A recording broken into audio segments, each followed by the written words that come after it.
is be, do, achieve.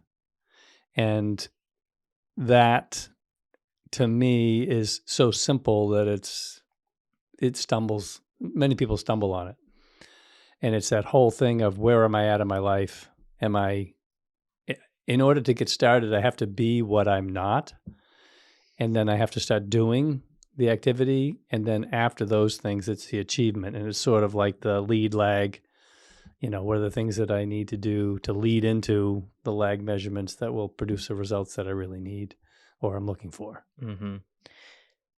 So it's B is mindset. B is mindset. Do is activities.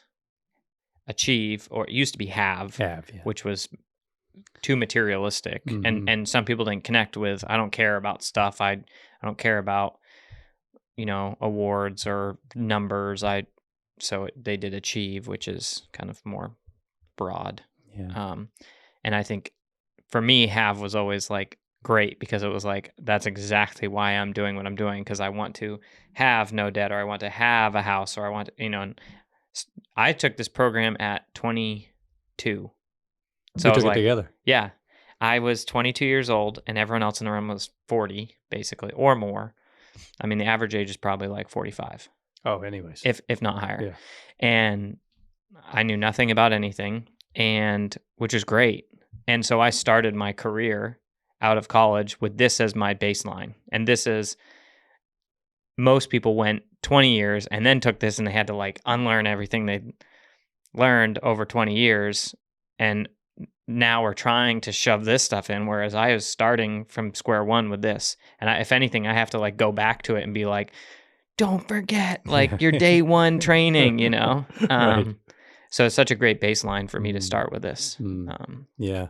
This was be, do, achieve was always one of my go-tos, I guess.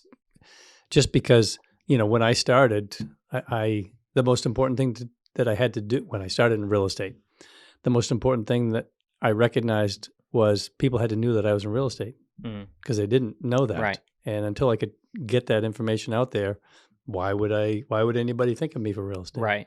And if you take it outside of profession and make it more broad or simpler, like your family or your health or whatever, you can't just like have the healthy body you want just because. Okay, so well, how do you get the healthy body you want? Well, go a step back. You have to do things that someone who has a healthy body does. Or, you eat healthy food, you exercise, you get good sleep, all the things a healthy person does.